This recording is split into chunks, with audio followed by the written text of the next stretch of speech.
लालू यादव की कहानियों की सीरीज में आज बात उस समय की जब लालू के कहने पर लाल कृष्ण आडवाणी को बिहार में गिरफ्तार कर लिया गया था। यह बात साल 1990 की है, जब आडवाणी रथ यात्रा पर निकले थे। आडवाणी जी को बिहार के समस्तीपुर से गिरफ्तार किया गया था तो उन्हें नजरबंद रखा गया। इस दौरान जो बातें हुई थी, लालू यादव ने उसका जिक्र अपनी आत्मकथा में किया है। नजरबंद के दौरान आडवाणी जी ने लालू यादव से एक विशेष अनुरोध किया था और कहा था कि उन्हें उनकी पत्नी कमला आडवाणी से बात करनी है। आडवाणी जी ने कहा कि इस वक्त में वो अपनी पत्नी को बहुत मिस कर रहे हैं और बिना उनसे बातचीत किए उन्हें बेचैनी महसूस हो रही है। लालू यादव के सामने उस वक्त अजीब दुविधा की स्थिति आ गई थी। यह बात भी सच थी कि आडवाणी जी राजनीतिक कैदी थे, कोई अपराधी नहीं थे। ऐसे में जिस तरह से मानवीय अनुरोध किया जा रहा था, उसे लालू यादव ठुकरा नहीं पा रहे थे। हालांकि एक डर जरूर था कि पत्नी से बातचीत के दौरान कहीं आडवाणी जी ने अपनी पत्नी से कोई भी बात राजनीतिक अगर साझा कर दिया तो उस समय में स्थिति बहुत खराब हो सकती थी, क्योंकि उस समय में अगर कोई भी बात लीक होती तो उसके परिणाम बहुत ठीक नहीं होते। लालू यादव को इस बात का भी डर था कि अगर उनकी बात से समर्थक सड़क पर आ गए या भड़क गए तो हालात संभालने में बहुत ज्यादा दिक्कत हो जाएगी।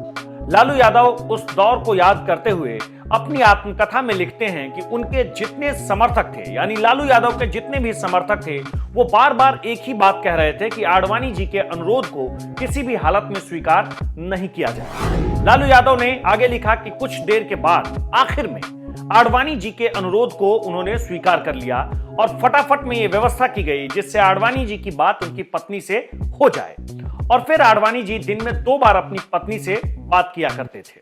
हॉटलाइन की व्यवस्था की गई थी ताकि कोई दिक्कत ना हो। अब आगे सुनिए। जब आडवाणी जी अपनी पत्नी से बात करते थे तो उनके कमरे में बिहार सरकार के एक अधिकारी होते थे।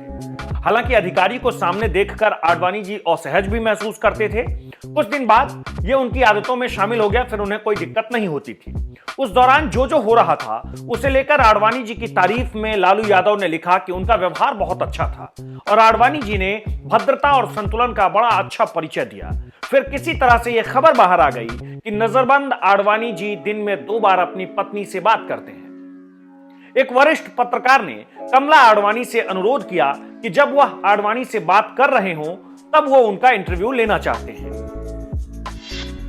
एक दिन पति पत्नी के बीच बातचीत चल ही रही थी, तभी पत्रकार ने फोन ले लिया और आडवाणी जी से बात करने की कोशिश की, लेकिन उन्होंने मना कर दिया क्योंकि यह सब कुछ वायदे के खिलाफ होता। क्योंकि आडवाणी पहले ही लालू यादव से वायदा कर चुके थे कि वो अपनी पत्नी से कोई भी राजनीतिक बात नहीं करेंगे और पत्नी के अलावा वो किसी और से बात नहीं करेंगे। हालांकि इस बीच में पत्रकार ने अपने मन से ही खबर फैला दी कि उन्होंने आडवाणी जी से बात कर ली है।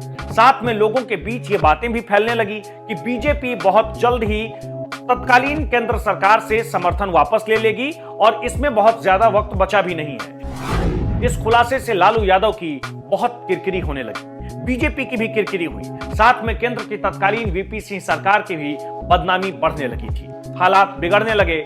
दुमका के डीएम को सस्पेंड कर देने की मांग उठी। उस वक्त जो दुमका, जो अब झारखंड में है, वहां के जो डीएम थे उन्हें सस्पेंड करने की मांग उठी। जब आडवाणी जी को यह बात मालूम चली तो वो दुखी हो गए। आडवाणी जी सफाई की मुद्रा में बोले कि मैंने तो किसी पत्रकार को इंटरव्यू दिया ही नहीं है। लालू यादव के शब्दों में आडवाणी जी चाहते तो चुप रह सकते थे, लेकिन चुप नहीं रहकर उन्होंने बड़प्पन का परिचय दिया। लालू यादव की राजनीतिक और गैर राजनीतिक ऐसी कई कहानियां हैं और कहानियों की ये सीरीज आगे भी जारी रहेगी जो आपने कभी नहीं सुनी होगी।